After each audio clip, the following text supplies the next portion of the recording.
जी आप सब। सर ये रिफाकत अब्बासी साहब है, ये पूछ रहे हैं 4 साल का बच्चा है, उसमें खून की कमी है, तो उसे क्या इस्तेमाल करवाएं? गाजरें, गाजर का जूस। इस मौसम में भी अगर कोई बंदा खून की कमी वाला है तो वो गुड लक नहीं है उसकी, वो उसकी बदकिस्मती है, क्योंकि उसको पता ही नहीं।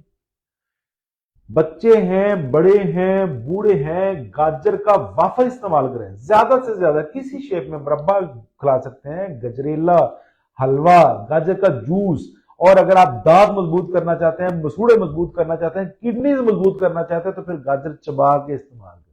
उसका जो किल है वो ना खाएं, बाकी गाजर इस्तेमाल करें। तो रफाकत अब्बासी साहब मेरे भाई हैं पिंडी से, अल्लाह उनको तंदुरुस्ती दे। तो मेरा मशवरा प्यारे भाई, गाजर किसी शेप में भी उस बच्चे को यूज करवाएं या जूस इस्तेमाल कराएं। इंशाल्लाह फजल्ला वो बच्चा तंदुरुस्त हो जाएगा, लंबे चौड़े चक्रों में ना पड़े। बेसिक जब उसमें खून कम है तो आयरन की कमी है, तो जो गाजर है ये तो आयरन का खजाना है। तो भाई इस मौसम में गरीबों के लिए अल्लाह ने खजाना बनाया। गाजर इस्तेमाल कर सकते हैं, चुकंदर इस्तेमाल कर सकते हैं, आगे जामुन आए वो इस्तेमाल कर सकते हैं, चेरी इस्तेमाल कर सकते हैं, स्ट्रॉबेरी इस्तेमाल कर सकते हैं, तरबूज इस्तेमाल कर सकते हैं। ये आयरन के खजाने हैं। सेब में आयरन होता है, लेकिन सेब भारीपन पैदा करता है। जिन लोगों को बीपी लो होता है या जिनके मेदे खराब होते हैं, जिनके लिवर का मसला होता है, सेब उनको डिस्टर्ब करता है। तो जितनी रेडनेस वाली चीजें हैं अब्बासी साहब, वो बच्चों को इस्तेमाल कराइए इस मौसम में। गरीबों के लिए अल्लाह ने ये मौसम बेहतरीन बनाया है, और ये फल जो है गरीबों के लिए आला तरीन है। गाजर इस्तेमाल करिए, बहुत ज्यादा फायदा हो जाएगा इंशाल्लाह फज़िल्लाह इंशाल्लाह। और कुछ लोग मुझे कहते हैं कि अब तफसील से जवाब नहीं देते। प्यारे भाई, समझने वाले के लिए तो छोटी सी बात भी बड़ी होती है, अगर वो समझना चाहे।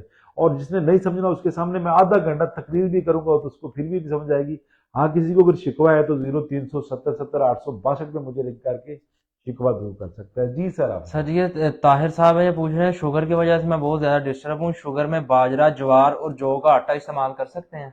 हाँ जी, हर बंदा ही दुनिया में एक्टर है। अपनी अपनी एक्टिंग करेंगे और सारे चले जाएंगे। दुनिया वहां से एक स्टेज है, वो शेक्सपियर वाली बात सही है। देखिए जी, मैं बाजरे का खाना हम नहायत कम ताकत वाला समझते थे हम, क्योंकि उसमें ताकत ही नहीं है। बाजरे के आटे में ताकत नहीं है, मट्टी के मक्की के आटे में ताकत नहीं है। आप अगर खाना चाहते हैं तो आटे के अंदर अलसी पसवा लिया करें, अलसी सीड वो पसवा लिया करें, और आपके शुगर का इंशाल्लाह लेवल जो है बेहतरीन हो जाएगा। अगर आप चाहते हैं कि एक बेहतरीन आटा आपके पास हो, तो उसका एक तरीका है कि जितनी गंदम है उतनी अलसी ले लें, दोनों हम वजन ले लें, पीस लें, उसकी रोटी बना के इस्तेमाल करें। ना आपको इंसुलिन की जरूरत पड़ेगी, ना आपको किसी टेबलेट की जरूरत पड़ेगी। लेकिन लोग इस तरफ नहीं जाते। लोग जाते हैं बड़े डॉक्टर के पास जाते हैं, इंसुलिन रिकमेंड करवाते हैं। तो फिर शुगर के तलक में बातें करता नहीं। बेसिकली शुगर को बीमारी तो है नहीं, ये पिछले ब्लॉग में मैंने ये जिक्र कर दिया था।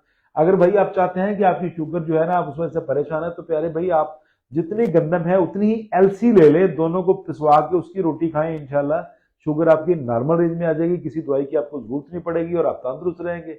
और जो एलसी सीड खाने वाले हैं वो बड़े मजबूत बंदे रखे हैं, तो कोशिश करें एलसी इस्तेमाल करें, चाहे वैसे चबा के इस्तेमाल करें, चाहे आटे में वो पसवा लें, वो भी आटे की तरह ही, वो भी अनाज है, वो इस्तेमाल करें। आपकी शुगर